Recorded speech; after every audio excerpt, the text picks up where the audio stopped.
Alert சேனலுக்கு வருக வருக. நான் செபி ரெஜிஸ்டர்டு ஃபினான்ஷியல் அட்வைசர் கிடையாதுங்க. நான் எஜுகேஷனல் பர்பஸுக்காக என்னுடைய பர்சனல் எக்ஸ்பீரியன்ஸை நான் ஒரு 20 வருஷமாக மார்க்கெட்டில் இருக்கேன். அதை தான் உங்கள்கிட்ட ஷேர் பண்ணுறேன்.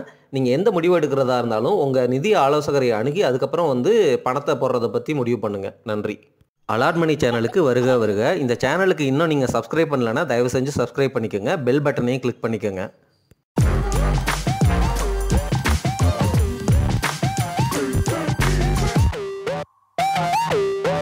அனைவருக்கும் வணக்கம். நான் தொடர்ந்து அதிக லாபம் பார்க்குறதுக்கு பொறுமையான லாங் டேர்ம் இன்வெஸ்டிங் மூலமாக மிகப்பெரிய வெல்த்தை கிரியேட் பண்ணலாம், அதுக்கு நீங்கள் மெச்சூர்டு இன்வெஸ்டராக ஆகணும் அப்படிங்கிற மாதிரி தொடர்ந்து பேசிக்கிட்டே வர்றேன். நம்ம சப்ஸ்கிரைபர்ஸும் லைவ் செஷனில் சில புக்ஸை ரெக்கமெண்ட் பண்ணுங்கள் அப்படிங்கிற மாதிரிலாம் கேள்விகள் கேட்டிருந்தாங்க. நான் இந்த வீடியோ பதிவில் ஒரு 15 புக்கை உங்களுக்கு ரெஃபரன்ஸு, இந்த புக்கெல்லாம் நீங்கள் படித்து புரிஞ்சதுக்கப்புறம் நீங்கள் உங்களுடைய முதலீட்டு முடிவுகளை எடுத்தீங்க அப்படின்னா உங்களுடைய முதலீட்டு முடிவு மெச்சூர்டு இன்வெஸ்டிங் பேஸ்டாக இருக்கும். அதனால் உங்களுக்கு மிகப்பெரிய லாபம் வரும் அப்படிங்கிறது தான் என்னுடைய கணிப்புங்க. இந்த புக்கு எல்லாமே பேர் ஆத்தரு ஓரளவு ஓரளவுலாம் இல்லை, பேரும் ஆத்தரும் கரெக்டாக இருக்கிற மாதிரி பார்த்துருக்குறேன். ஆனால் சப்போஸ் இந்த புக்கை நீங்கள் வாங்கணும் அப்படின்னு போகும் பொழுது அந்த புக்கில் எது கரெக்டான புக்கு, எது லேட்டஸ்ட்டு புக்கு, எந்த புக்கை நீங்கள் கரெக்டாக வாங்கணும் அப்படிங்கிறத பாருங்கள். வாங்குறதுக்கு முன்னாடி சாம்பிள் ரீடிங்லாம் நெட்டில் பண்ணலாம். ஒரு 10 பேஜ் 20 பேஜ் படிக்கலாம். படித்து பாருங்கள், அது எந்த ஃப்ளோவில் போகுது, உங்களுக்கு பிடிச்சிருக்கா, புரியுதா. சில சமயங்கள்லாம் பார்த்தீங்கன்னு வச்சுக்கோங்களேன், ஆத்தரோடைய இங்கிலீஷ் ரொம்ப காம்ப்ளெக்ஸாக இருக்கும். ஸோ அதே புக்கை இண்டியனைஸ்டு வெர்ஷன்லாம் இருக்கும். ஸோ ஒரு புக்கை வாங்குறதுக்கு முன்னாடி அந்த புக்கை பற்றி கொஞ்சம் லைட்டாக ரிசர்ச் பண்ணுங்கள். நெட்டில் பார்த்துட்டு ஒரிஜினல் புக்கு தானே அப்படிங்கிறத புரிஞ்சுட்டு அதை படித்து அந்த ஃப்ளோ உங்களுக்கு புரியுதா, பிடிச்சிருக்கா, அந்த புக்கு உங்களுக்கு நிறைய நாலேஜையும் இன்புட்டையும் தரப்போகுதா அப்படிங்கிறத உணர்ந்ததுக்கு அப்புறமா அந்த புக்கை ஆர்டர் பண்ணி வாங்கிக்கோங்க. அல்லது அந்த புக்கை ஃப்ரீ பிடிஎஃப் நெட்டில் கிடச்சிச்சின்னா அதையும் டவுன்லோட் பண்ணி படிங்க. எந்த ஆப்ஷன்னாலும் ஓகே. எண்ட் ஆஃப் த டே இந்த புக்கெல்லாம் நீங்கள் ஓரளவு படித்து முடிச்சுட்டீங்க. கிட்டத்தட்ட 15 புக்கு ரெஃபரன்ஸுக்கு கொடுக்க போகிறேங்க. இந்த புக்கு நேம்ஸ் எல்லாம் உங்களுக்கு பிடிச்ச புக்கு அட்லீஸ்ட் ஒரு புக்காவது எடுத்து ரீட் பண்ண ட்ரை பண்ணுங்கள். நானும் அதே தான் பண்ண போகிறேன். நான் என்னமோ படித்து கிழிச்சிட்டு உங்களுக்கு அட்வைஸ் பண்ணுறேன் அப்படின்னு நினைக்காதீங்க. நானும் உங்கள் கூட பேரலாக இதை பண்ண ட்ரை பண்ண போகிறேன். இந்த புக்கை வாங்குறதுக்கு முன்னாடி இந்த புக்கு தான் நீங்கள் படிக்க வேண்டிய புக்கா அப்படிங்கிறத உறுதி செஞ்சுக்கோங்க அப்படிங்கிறத சொல்லிவிட்டு புக்கு நேம்ஸை ஒன்றா சொல்லிடுறேங்க. நம்ம லிஸ்ட்டில் இருக்கிற முதல் புக்கு எல்லாராலும் பாராட்டப்படுகின்ற புகழப்படுகின்ற the intelligent investor by Benjamin Graham. The intelligent investor by Benjamin Graham அப்படிங்கிற புக்கு தாங்க. இண்டஸ்ட்ரி லீடர்ஸ் எல்லாருமே ரெக்கமெண்ட் செய்கிற புக்கு. இந்த புக்கை படிக்கிறது மூலமாக வேல்யூ இன்வெஸ்டிங்னா என்ன அப்படிங்கிறத கற்றுக்குவீங்க. நல்ல பிஸ்னஸ், சூப்பரான பிஸ்னஸ்ஸு, சூப்பரான ஸ்டாக்கை எப்படி சீப்பான விலையில் பிடிக்கிறது, எப்படி ரேஷ்னலாக டிசைட் பண்ணுறது, ஒரு ஸ்டாக்கை வாங்கிறதுக்கு முன்னாடி எப்படி இன்வெஸ்ட்மெண்ட் டெசிஷன்ஸை எடுக்கிறது, உங்களுடைய காசை எப்படி ப்ரொடெக்ட் பண்ணுறது, காப்பாற்றுறது, அதே போல் லாஸை மினிமைஸ் பண்ணுறது, மார்ஜின் ஆஃப் சேஃப்டினா என்ன, இந்த மாதிரி பல அற்புதமான ரகசியங்களை, விஷயங்களை, டாக்டிக்ஸு, ட்ரிக்ஸை சொல்லித்தர்ற புக்கு தான் இந்த இன்டெலிஜென்ட் இன்வெஸ்டர் புக்கு. இதை பப்ளிஷ் செஞ்சது ஃபஸ்ட்டு 1949 பண்ணார். அப்போ இருந்த பொருளாதாரமே வேறு, சரிங்களா. டாலரும் கோல்டும் பெக் செய்யப்பட்டிருந்தது. நீங்கள் டாலரை கொடுத்தீங்கன்னா கோல்டு கொடுப்பாங்க. அந்த காலத்தில் இருந்த பொருளாதாரத்துக்கு ஏற்ற மாதிரி இவர் இந்த புக்கை பப்ளிஷ் பண்ணியிருக்கிறாரு. இன்னமும் இந்த கருத்துக்கள் எல்லாமே ரெலவெண்ட் தான். இவர் தான் வேல்யூ இன்வெஸ்டிங்கோடைய குரு என்று அழைக்கப்படுகின்றவர். வாரன் பஃபட்டும் சார்லி மங்கரும் இவரை கோட் பண்ணி நிறைய விஷயங்கள் பேசியிருக்கிறாங்க. இந்த ஒரிஜினல் புக்கோடைய அந்த இமேஜையும் போட்டிருக்கிறேன். சமகாலத்துக்கு ஏற்ற மாதிரி இதே புக்கிலேயே இப்போ இருக்கிற பொருளாதாரம், இப்போ இருக்கிற சூழ்நிலைக்கு ஏற்ற மாதிரி கமெண்ட்ஸை ஜேசன் ஸ்வைக் அப்படிங்கிறவர் கொடுத்து அந்த கமெண்ட்டோட சேர்த்தும் ஒரு புக் வருது. அதுதான் அடுத்த இமேஜ். அந்த இமேஜை பார்த்துட்டு இந்த ஜேசன் ஸ்வைக் கமெண்ட் இருக்கிற புக்கை வாங்கி படிங்க. உங்களுக்கு நல்ல நாலேஜ், வேல்யூ இன்வெஸ்டிங் பற்றி நல்ல அற்புதமான புரிதல்கள் வரும். த இன்டெலிஜென்ட் இன்வெஸ்டர் தான் நம்ம லிஸ்ட்டில் இருக்கிற மொதல் புக்குங்க. வேல்யூ இன்வெஸ்டிங் பற்றியும் த இன்டெலிஜென்ட் இன்வெஸ்டர் பெஞ்சமின் கிரஹாம் அவர்களை பற்றியும் அவர் எழுதின புக்கில் இருக்கிற கருத்துக்களை பற்றியும் அதிலிருந்து நம்ம என்ன விஷயங்களை எடுத்துக்கலாம் அப்படிங்கிற ஃபியூ இம்பார்ட்டன்ட் பாயிண்ட்ஸை வந்து நான் ஆல்ரெடி சில வீடியோக்கள் போட்டிருக்கிறேன் சரிங்களா. பெஞ்சமின் கிரஹாம் இன்டெலிஜென்ட் இன்வெஸ்டர் அப்படின்னு நீங்கள் சர்ச் பண்ணாலோ அல்லது நீங்கள் பிளேலிஸ்ட்டில் போய் பார்த்தாலோ கண்டிப்பாக வந்து அந்த வீடியோக்கள் இருக்கும். அந்த வீடியோக்களை பாருங்கள். ஓரளவு வந்து நானும் வந்து அவர் என்ன சொல்ல வர்றாரு அதிலிருந்து இருக்கிற முக்கியமான விஷயங்களை வந்து நம்ம சப்ஸ்கிரைபருக்கு ஆல்ரெடி பகிர்ந்துருக்கிறேன். அந்த வீடியோவை வந்து பார்த்துருங்க. அதே போல் தான் வந்து 2வது book one up on Wall Street, Peter lynch பற்றியும் நம்ம வந்து வீடியோக்கள் முன்னாடியே போட்டிருக்கிறோம். அவருடைய ஸ்ட்ராட்டஜி என்ன, இன்வெஸ்ட்மெண்ட் ஸ்ட்ராட்டஜி என்ன அப்படிங்கிறத பற்றியும் பேசியிருக்கிறோம். பீட்டர் லிஞ்ச்னா யார் அப்படிங்கிறத பற்றியும் பேசியிருக்கிறோம். தயவு செஞ்சு அந்த வீடியோக்கள்லாம் முன்னாடியே பப்ளிஷ் செஞ்சுருக்கிறேன், அதையும் பார்த்துருக்கேன். ஸோ நம்மளுடைய லிஸ்ட்டில் உங்களுக்கு கிடைக்கிற 2வது book one up on Wall Street அப்படிங்கிற புக்கு. அதை எழுதியவர் பீட்டர் லிஞ்ச். ரொம்ப ரொம்ப பாப்புலரான மெக்கலன் ஃபண்ட் அப்படின்னு சொல்லப்படுற மியூச்சுவல் ஃபண்டினுடைய ஃபண்டு மேனேஜர் சரிங்களா. இவருடைய ஸ்ட்ராட்டஜி எப்படி வந்து ஸ்டாக்கை வாங்குறது, எப்படி வந்து ரொம்ப புத்திசாலித்தனமாக வந்து இன்வெஸ்ட்மெண்ட் டெசிஷன் எடுக்கிறது அப்படிங்கிற மாதிரி எழுதப்பட்ட புக்கு தான் இந்த one up on wall street. எப்படி மார்க்கெட்டோடைய டைனமிக்ஸை அண்டர்ஸ்டாண்ட் பண்ணிக்கிறது, எப்படி வந்து நம்மளுடைய ஸ்டாக் செலெக்ஷனோடைய குவாலிட்டியை இம்ப்ரூவ் பண்ணிக்கிறது, இதை பற்றி பேசப்படுகின்ற புத்தகம் தான் இந்த புத்தகம். இந்த புத்தகத்தை பற்றியும் இந்த புத்தகத்தை எழுதினவர் பற்றியும் சில வீடியோக்கள் ஆல்ரெடி நம்ம சேனலில் போட்டிருக்கிறேன். சர்ச் பண்ணி நீங்கள் முடிஞ்சால் பார்த்து பயனடைஞ்சு கொள்ளுங்கள். நன்றி. நம்ம லிஸ்ட்டில் இருக்கிற 3வது புத்தகத்தின் பெயர் திங்க் அண்ட் க்ரோ ரிச் அப்படிங்கிற புத்தகம். அதை எழுதியவர் நெப்போலியன் ஹில்லு. 1937 வந்து ஃபஸ்ட்டு பப்ளிகேஷன், அதாவது ஃபஸ்ட்டு பப்ளிஷ் பண்ணியிருக்கிறாங்க, ரிலீஸ் பண்ணியிருக்கிறாங்க இந்த புக்கை. ஸோ லேட்டஸ்ட் எடிஷன் எது அப்படிங்கிறத பார்த்து சாம்பிள் ரீடிங் பண்ணதுக்கப்புறம் வாங்குங்க. இந்த புக்கு நம்மளுடைய பர்சனல் டெவலப்மெண்ட்டை ஃபோக்கஸ் பண்ணும், நம்மளுடைய மெச்சூரிட்டியை வந்து இம்ப்ரூவ் பண்ணும். அது மூலமாக வந்து ஃபினான்சியல் ப்ராஸ்பரிட்டி, அதாவது ஃபினான்சியல் இண்டிபெண்டன்ஸ், அதுக்கப்புறம் வந்து வெல்த் கிரியேஷன், இதுக்கு தேவையான நம்மளுடைய பர்சனல் டெவலப்மெண்ட்டை ஃபோக்கஸ் பண்ணி எழுதப்பட்ட புத்தகங்க. இந்த புக்கு வந்து ஒரு 13 ஸ்டெப்பு பிளான் மாதிரி கொடுத்து அந்த பிளானை வந்து நீங்கள் புரிஞ்சுக்கிட்டு அதை அப்ளை பண்ணும்பொழுது உங்களுக்கு சக்ஸஸ், ஃபினான்சியல் ப்ராஸ்பரிட்டி அப்படிங்கிறது வந்து கிடைக்கும் அப்படிங்கிற மாதிரி எழுதப்பட்ட புக்கு. இந்த புக்கு தான் வந்து 3வது புக்கு திங்க் அண்ட் க்ரோ ரிச்சுங்க. இந்த லிஸ்ட்டில் இருக்கிற 4வது புத்தகம் இந்தியன் ஆத்தர்ஸால் எழுதப்பட்ட புத்தகம். இந்தியன் ஸ்டாக் மார்க்கெட்டை வந்து எக்ஸாம்பிள்ஸாக பேசுகிற புத்தகம்.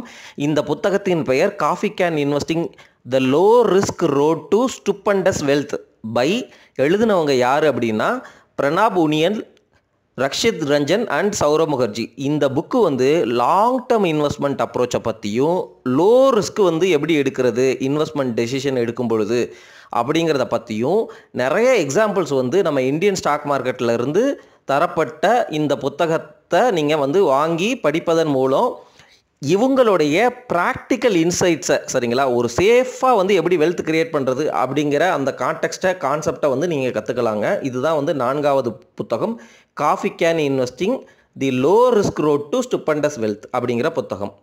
நம்ம லிஸ்ட்டில் இருக்கிற 5வது புத்தகத்தின் பெயர் a random walk down Wall Street அப்படிங்கிற புத்தகம். அதை எழுதியவர் பர்டன் ஜி மல்கியல் அப்படிங்கிறவர்.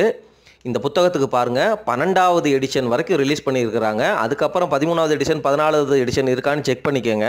ஸோ 12 எடிஷன் கிட்ட இருக்கிற புக்கு. ஸோ நீங்கள் 12வது எடிஷனையே டைரெக்டாக வாங்கிக்கோங்க. இந்த புக்கு அப்படிங்கிறது என்னென்ன பேசுது அப்படின்னா இன்வெஸ்ட்மெண்ட், அதாவது ஸ்டாக்கிலேருந்து, பாண்டிலேருந்து, ரியல் எஸ்டேட்லேருந்து எப்படி வந்து இன்வெஸ்ட் பண்ணுறது அப்படிங்கிறத பேசுகிற புத்தகம். அது மட்டும் இல்லாமல் லேட்டஸ்ட் எடிஷன், அதாவது 12வது எடிஷனில் இருந்து இருக்கிற லேட்டஸ்ட் எடிஷனை நீங்கள் வாங்கினீங்க அப்படின்னா பிஹேவியரல் ஃபினான்ஸு, எப்படி வந்து நம்மளுடைய எமோஷன்ஸ் வந்து நம்மளுடைய இன்வெஸ்ட்மெண்ட் டெசிஷனை வந்து இன்ஃப்ளூயன்ஸ் பண்ணுது அப்படிங்கிற ரிலேட்டடான கான்செப்ட் எல்லாமே பேசப்பட்ட புத்தகம். இந்த புத்தகத்தை வந்து நீங்கள் வாங்கி பயனடைந்து கொள்ளுங்கள். புரியுதுங்களா? இந்த புத்தகம் வந்து ஸ்டாக் மார்க்கெட்டை பற்றி பேசலை, எல்லா அசெட் கிளாஸை பற்றியும் வந்து கவர் பண்ணிவிட்டு நம்மளுடைய எமோஷன், பிஹேவியரல் ஃபினான்ஸு இதை பற்றியும் கவர் பண்ணுற புத்தகம் தான் random walk down Wall Street அப்படிங்கிற புத்தகம். இதுதான் நம்மளுடைய லிஸ்ட்டில் இருக்கிற 5வது புத்தகம். நம்ம லிஸ்ட்டில் 6வதாக இருக்கிற புத்தகம் த சைக்காலஜி ஆஃப் மணி அப்படிங்கிற புத்தகம். அதை எழுதினவர் மார்கன் ஹவுசல். இந்த புத்தகம் புக் ஃபேர்லலாம் நான் பார்க்குறேங்க. இங்கிலீஷ் வெர்ஷனும் இருக்குது, தமிழ் வெர்ஷனும் இருக்குது. தமிழில் கூட நீங்கள் வாங்கி படிங்க.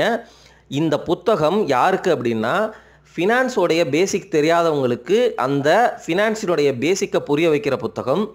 கோர் ஃபண்டமெண்டல் இன்வெஸ்ட்மெண்ட் கான்செப்ட்ஸ், முதலீட்டு அந்த கான்செப்ட்ஸை வந்து உங்களுக்கு சொல்லித்தர புத்தகம்.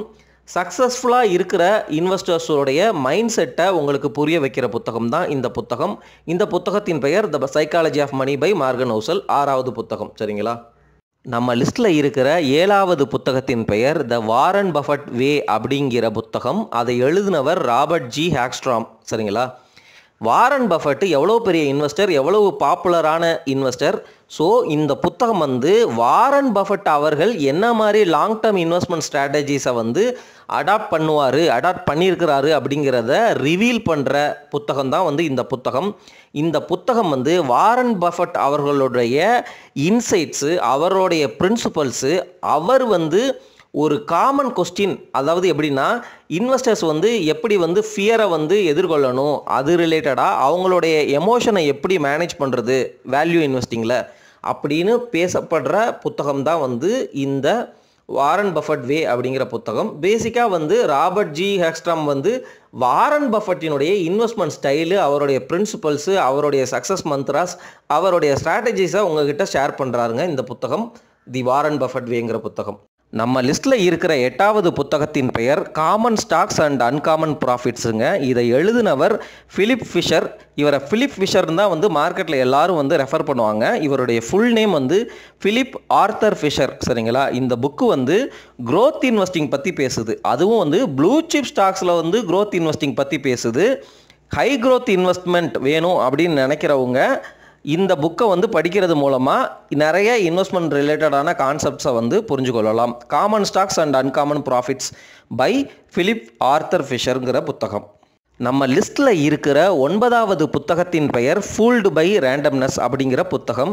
அதை எழுதியவர் நசீம் நிக்கோலஸ் தலேபுங்கிறவர்.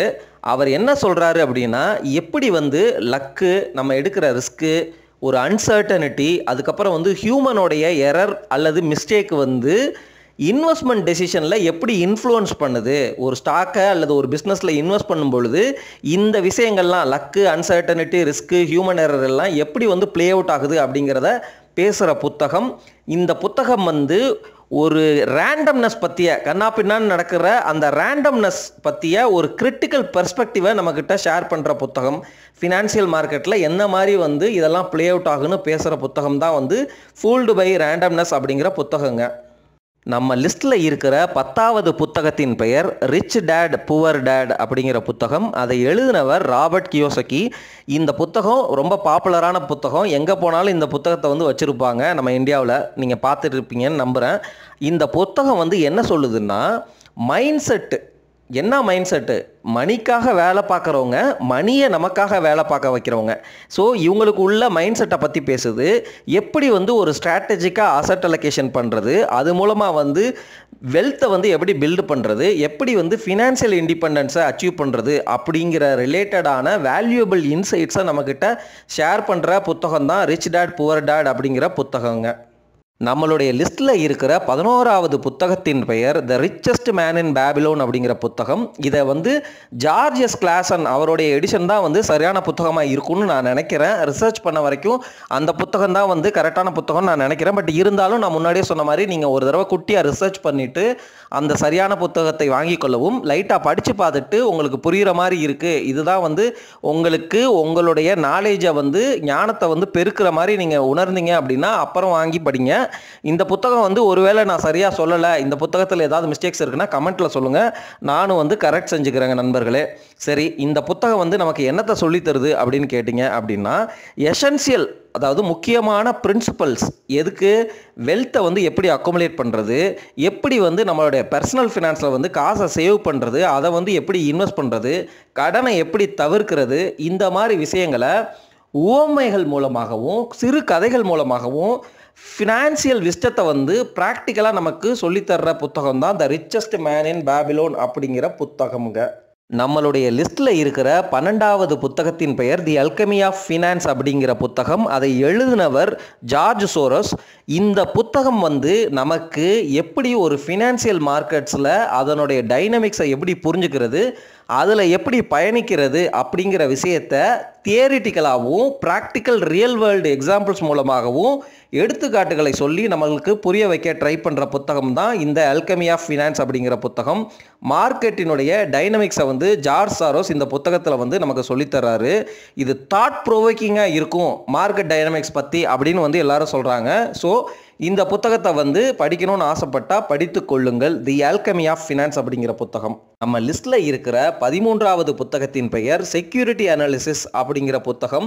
இந்த புத்தகத்துக்கு வாரன் பஃபட் அவர்களே முன்னுரை எழுதியிருக்கிறாரு. இந்த புத்தகம் வேல்யூ இன்வெஸ்டிங் பற்றி பேசுகிற புத்தகம். உங்களுக்கு ஒரு காம்ப்ரஹென்சிவான ஃப்ரேம் ஒர்க்கை கொடுத்து ஒரு ஸ்டாக்கினுடைய இன்ட்ரென்சிக் வேல்யூவை எப்படி கண்டுபிடிக்கிறது அப்படின்னு சொல்லித்தர்ற புத்தகம்.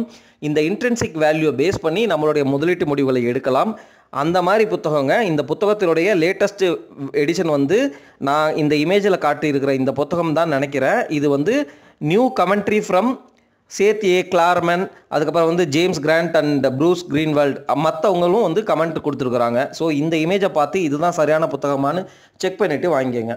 இந்த லிஸ்ட்டில் 14வதாக இருக்கிற புத்தகத்தின் பெயர் த பிளாக் ஸ்வான் அப்படிங்கிற புத்தகங்க. இந்த புத்தகத்தையும் எழுதினவர் வந்து நசீம் நிக்கோலஸ் தலேப் அவர்கள் தான். இது நம்ம லிஸ்ட்டில் வர்ற 2வது புத்தகம், இதே ஆத்தருடைய 2வது புத்தகம் அப்படிங்கிறத உணர்ந்து கொள்ளுங்கள். பிளாக் ஸ்வான் அப்படிங்கிறது வந்து என்ன ஈவெண்ட்டுன்னு உங்களுக்கு நல்லாவே தெரியும். உலகத்தில் அன்னப்பறவைகள் வெள்ளையாக தான் இருக்குன்னு உலகமே நம்பிட்டு இருக்க சமயத்தில் எப்படி வந்து ஒரு பிளாக் ஸ்வான் அப்படின்னு ஒன்று இருக்குது அப்படிங்கிறது உலகத்துக்கு தெரிய வந்துச்சோ, அதே மாதிரி தான் ஃபினான்ஷியல் மார்க்கெட்டில் அல்லது நம்மளுடைய லைஃப்பில் நம்மளுடைய சொசைட்டிக்குள்ளே வந்து இந்த மாதிரி அன்பிரடிக்டபிள் ஈவெண்ட்ஸ் வந்து நடக்கும். அந்த அன்சர்டனிட்டி டைமில் நம்ம எப்படி ரெசிலியண்ட்டாக துணிச்சலோட உறுதியாக இருக்கிறது, எப்படி வந்து அந்த மார்க்கெட்டினுடைய அன்சர்டனிட்டிக்கு ஏற்ற மாதிரி நம்மளை அடாப்ட் பண்ணிக்கிறது அப்படிங்கிற மாதிரி விஷயங்களை பேசுகிற புத்தகம் தான் வந்து இந்த பிளாக் ஸ்வான் அப்படிங்கிற புத்தகம். இதை எழுதியவர் நசீம் நிக்கோலஸ் தலேபு. இதே ஆத்தர் இன்னொரு புத்தகத்தையும் எழுதியிருக்கிறாரு. அந்த புத்தகத்தினுடைய பேரை நம்ம முன்னாடியே சொல்லிட்டோம் இந்த லிஸ்ட்டில். நம்ம லிஸ்ட்டில் வர்ற கடைசியான புத்தகம் 15வது புத்தகம். அந்த புத்தகத்தின் பெயர் fundamental analysis for investors by Raghu Palat. இவர் எழுதின இந்த புத்தகம் வந்து கிளியரான, ரொம்ப கன்சைஸ்னால் ரொம்ப சுருக்கமான, கிறிஸ்டல் கிளியரான புத்தகம். எதுக்கு? ஃபண்டமெண்டல் அனாலிசிஸினுடைய பிரின்சிபல்ஸையும் டெக்னிக்ஸையும் வந்து நமக்கு சொல்லித்தர்ற புத்தகம். இந்த புத்தகம் வந்து ஃபினான்ஷியல் மெட்ரிக்ஸு, ஃபேக்டர்ஸு, இந்த மாதிரி விஷயங்களை இன்ஃபார்ம்டாக எப்படி இன்வெஸ்ட்மெண்ட் டெசிஷன் எடுக்கிறது, அந்த மாதிரி விஷயங்களை பேசுகிற புத்தகம் நண்பர்களே. ஸோ இந்த 15 புத்தகத்தில் உங்களுக்கு பிடிச்ச புத்தகங்களை இதுதான் சரியான புத்தகமா அப்படின்னு ரிசர்ச் பண்ணி சாம்பிள் புக்கை வந்து ரீட் பண்ணிவிட்டு அதுக்கப்புறம் பிடிச்சிருக்கிற பட்சத்தில் வாங்கி அதை ரீட் பண்ணி பயனடைந்து கொள்ளுங்கள். மெச்சூர்டு இன்வெஸ்டராக ஆகுங்க அப்படின்னு சொல்லிவிட்டு, நானும் ஆகிறேன் அப்படின்னு சொல்லிட்டு விடைபெற்றுக் கொள்கிறேன். நன்றி, வணக்கம்.